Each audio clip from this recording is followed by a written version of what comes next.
Thank you for joining our monthly discussion group. I'm joined with Megan Kowalski and Michael Schneider. This month, we want to review its holiday time. Everybody's getting together, either did or is going to over the next few weeks. And it's just a good time of the year to think, enjoy your family, but also contemplate wealth planning and give you some ideas to think about as you kind of get together thinking of next year as well. Because I think one of the things a lot of families and patriarch or people in general, you really don't want to be a burden to your heirs. Or if you happen to be one of the heirs, you want to check in with your parents or grandparents to make sure things are in order so you aren't the one being burdened. And there's just, I think, a lot of experience we've seen over the years going through hundreds and hundreds of estate plans, give you some things to think about here around the holiday time. That's right. And one of the things we want to talk about is just emergency preparedness when it comes to your documents, whether it's, trusts, wills, powers of attorney for property, but also for, healthcare, and any just estate type documents that you want people to know where they are. And it's just important to know this because, again, as JR was saying, nobody wants to be a burden on their loved ones, and to have a list of sort of what you have in place, sort of where it's located, what you might need to get access to, or might have access to those documents is going to be important. As an example, my parents have a safety deposit box, and I had to go to the bank and be registered and give them my ID and signature and everything, so that if something does come up and I need to get there for them, that access is already set in place. So again, if it's something simple like that, or just different types of things to think about, just to say, hey, here's a sheet of the different documents that we have, sort of who the attorney is, who the accountant is. These are going to be the important passwords you need to know, and these are going to be the locations of those types of things. Or just a sort of a simple thing to help make life easier for your family down the road, and just to make sure that you yourself know exactly what you have and where it is, and that finding those types of documents might also help you want to start thinking about, do I need to make some updates to them, or do I want to review what's in place? And another thing that we want to talk about too is, if you do want to make some of those changes, also look at some of your beneficiaries as well, because as Megan's going to talk about, there are a lot of different things that where you do have beneficiaries and some issues that might come up with them. Definitely. So reviewing your beneficiaries on a regular basis is key. Some of that is just because there could be life events that happen, a new baby is born, you get married. So making sure that you're updating your beneficiaries along the way. But another thing to pay attention to, especially with employer-sponsored plans, is from time to time, they tend to switch providers. And when the provider is updated, sometimes the beneficiary doesn't actually map over to the new provider.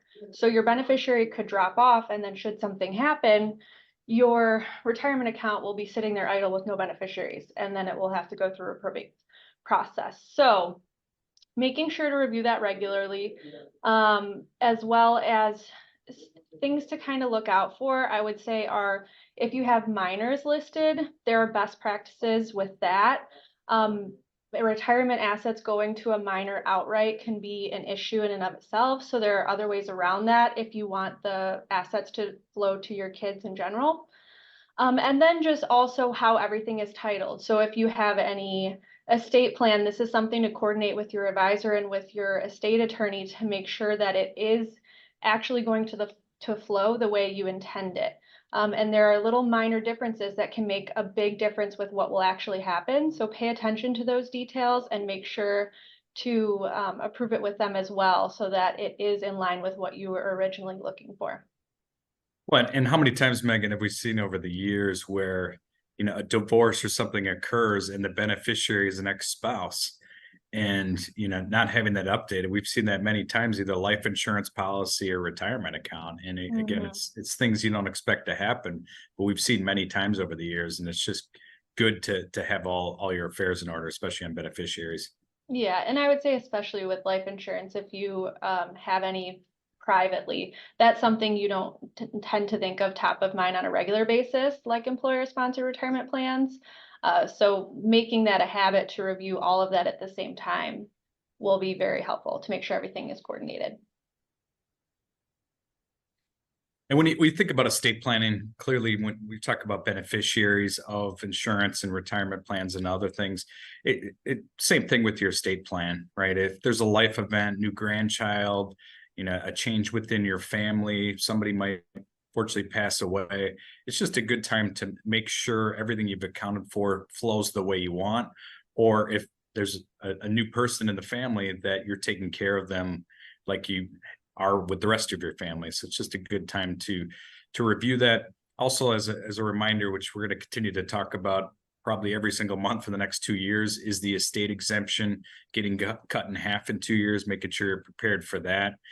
And then the other thing that I think is good this time of year is a lot of families like to do gifting, right? And thinking about gifting within your family, are you being a burden again on your children or grandchildren? Because a lot of times what we've seen over the years is there's a new child born or a new grandchild, and you want to give them a few $1,000s, and you just hand over a check to your kids or your grandkids to deal with. Is that the proper way? Is it a trust is a better way? Because then a lot of times what happens is the children or grandchildren are faced with a rushed decision to just open an account and deposit that check. And a lot of times that happens after years and years, and a lot of wealth is accumulated, where if it's communicated properly, a lot of times the trust is the better vehicle to have that established and put the money into.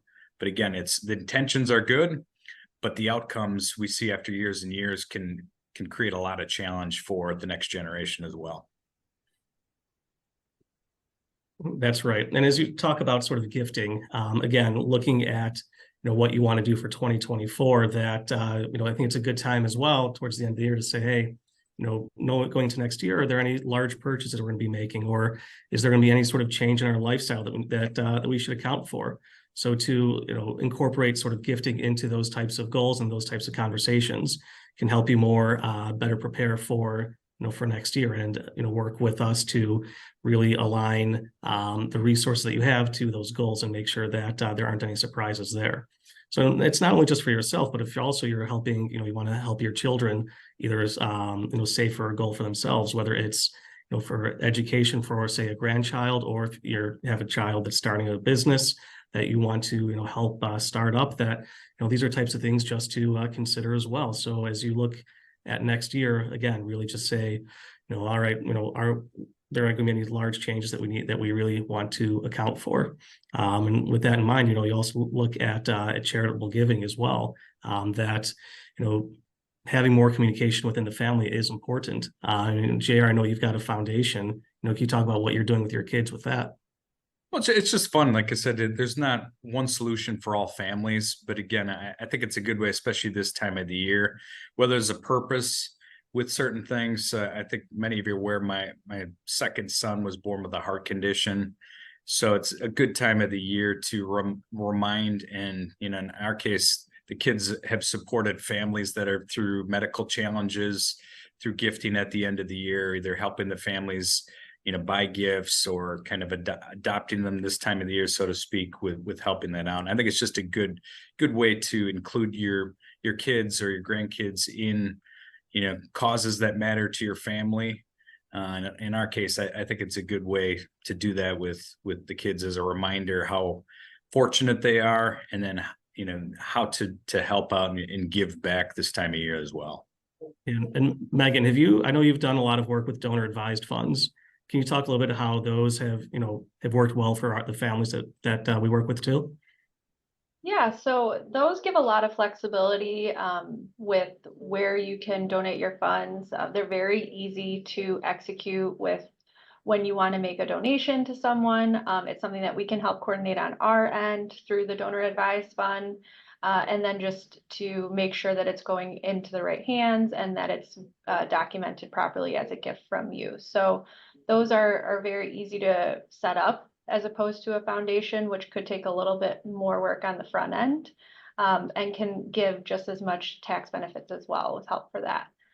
But I think a big thing with gifting, both within the family and with charities, is really coordinating efforts. So Michael touched on this a little bit between generations, but it's something we see actually very often, where there's not a lot of communication between generations, where the grandparents might have an intention to help contribute to college, maybe either fully or proportionally, but they haven't actually communicated that to the next generation. So we're meeting with the next generation, and they're also simultaneously saving for college for their kids. So it is very important to communicate between generations, and not to be afraid if you don't want to be on the hook for paying the full bill, but just saying, hey, we're going to put X amount away for your kids so you can plan around it accordingly, can go a long way just to make sure that there's not duplicative efforts in there. And then same with charitable, your money can go further if you coordinate within a family, if you have kind of universal values within the family and coordinate between generations with where you want to donate as well. Well, and on top of it, I think many families and investors are going to be a little bit surprised this year with taxes. And again, it's the side effect of interest rates going from 0 to 5%. A lot of people are earning a lot more on the cash that they might not have planned for taxes this year. And charity is a good way to plan some of those taxes, do good for your family, and pass along some legacy and other things. So it's a good time of the year to consider and think about those, because again, taxes will probably be a little bit higher next year. So with that, we want to thank you for joining our discussion. And like I said, hopefully these are some of the thoughts and conversations you can plan for looking into next year. Thank you. Thank you, everybody.